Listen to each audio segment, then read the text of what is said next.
ایک پہلو یہ وَمَا مِن دَابَّةٍ فِي الْأَرْضِ إِلَّا عَلَى اللَّهِ رِزْقُهَا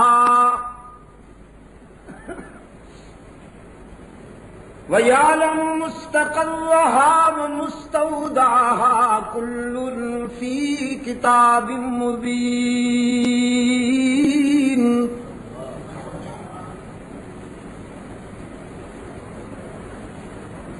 اس دنیا میں کوئی بھی ذی روح، کوئی متنفس، کوئی جاندار ایسا نہیں جس کے رزق کی ذمہ داری اللہ نے نہ لے لی ہو۔ جتنے ذی روح ہیں، جتنے جاندار ہیں، جتنے متنفس ہیں، چھوٹے بڑے، چلنے والے، رینگنے والے، تیرنے والے، اڑنے والے، سرکنے والے، جتنے بھی ذی روح اور جاندار ہیں، قرآن کریم نے فرمایا اِلَّا عَلَى اللَّهِ رِزْقُهَا، ان سب کے رزق کی ذمہ داری صرف اللہ نے لے لی ہے۔ سمجھ میں آ گئی بات؟ اولاد کے رزاق والدین نہیں۔ کہیں نفس آپ کو یہ دھوکہ نہ دے کہ میرے بیٹے اور میری بیٹیاں جو کچھ کھا رہی ہیں وہ میری تجارت کی وجہ سے ہیں یا میری ملازمت کی وجہ سے ہیں، چونکہ میں بڑا دانشور ہوں، سمجھدار ہوں، خوب کما سکتا ہوں، میری کمائی سے کھا رہے ہیں۔ قرآن کریم نے فرمایا نہیں، نحن نرزقہم وإیاکم، تمہاری کمائی کی وجہ سے نہیں کھا رہے بلکہ اس کے فضل و کرم کے نتیجے میں انہیں بھی رزق مل رہا ہے اور ان کی وجہ سے کبھی تمہیں بھی زیادہ مل جاتا ہے۔ جب تمہارے پاس بچے نہیں تھے تو تم اتنے دولت مند نہیں تھے، وہ آ گئے ہیں تو تمہارے پاس بھی ذرا وسعت آ گئی ہے رزق کی، تو تم نے انہیں کھلایا، ان کے آنے سے تو تمہاری اپنی جیب بھر گئی۔ یہ کس نے کہا کہ تم ان کے رزاق ہو؟ والدین اولاد کے رزاق نہیں، آقا خدام کا رزاق نہیں، مل مالک مزدوروں کا رزاق نہیں، حاکم رعایا کے رزاق نہیں، استاد شاگردوں کا رزاق نہیں۔ وَمَا مِن دَابَّةٍ فِي الْأَرْضِ إِلَّا عَلَى اللَّهِ رِزْقُهَا، کائنات میں جتنے جاندار اور ذی روح ہیں ان سب کو رزق دینے والا کون ہے؟ پبی والو، کائنات میں تمام جانداروں، تمام متنفس ذی روح، جتنی بھی مخلوق ہے ان سب کو رزق دینے والا کون؟ اگر تجارت اور ملازمت کے سوا رزق نہ مل سکتا تو جائیے مطالعہ کیجئے صحیفہ کائنات کا، پہاڑوں میں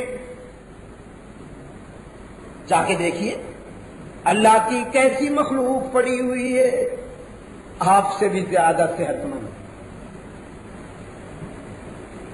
If you don't feel، بعض جاندار تو ہم سے بھی زیادہ صحت مند ہیں، موٹے تازے ہیں، نہ وہ آٹا پسواتے ہیں، نہ وہ ڈبل روٹی کھاتے ہیں، نہ وہ پیسٹریاں، نہ ان کے لیے بیکریاں لگی ہوئی ہیں، نہ ان کے لیے کوئی ڈاکٹر ہیں اسپیشلسٹ کہ ڈینٹل، آئی، جرنلسٹ یا کوئی اور قسم کے.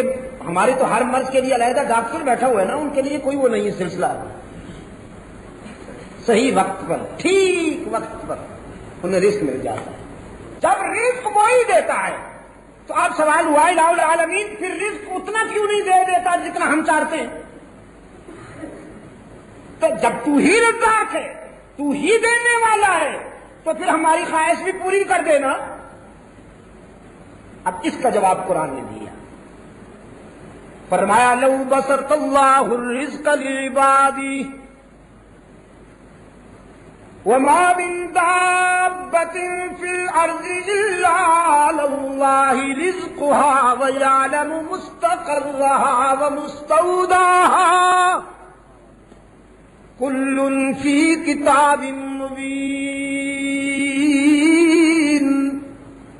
ہمیں تمہارے ملک کا بھی پتہ ہے، تمہارے صوبے کا بھی پتہ ہے، تم جس ڈویژن کے باشندے ہو، ہم وہ ڈویژن، ضلع، تحصیل، شہر، محلہ اور تمہارے گھر کا نمبر بھی جانتے ہیں. تمہارے ضروریات کا بھی ہمیں علم ہے. تم ہمیں بھول بیٹھے ہو لیکن ہم تمہیں کبھی نہیں بھولتے. وقت سے پہلے ہم تمہارے رزق کا اہتمام کریں، یہ ہماری ذمہ داری ہے. تو الہ العالمین پھر اتنا دے دینا جتنا ہم چاہتے ہیں.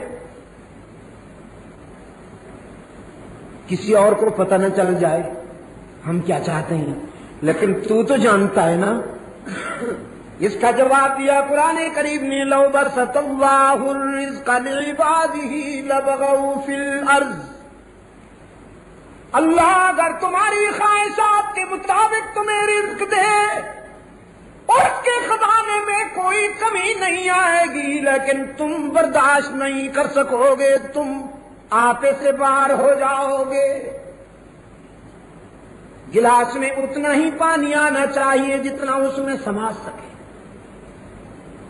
کپ میں اتنی ہی چائے ڈالنی چاہیے جتنی اس میں.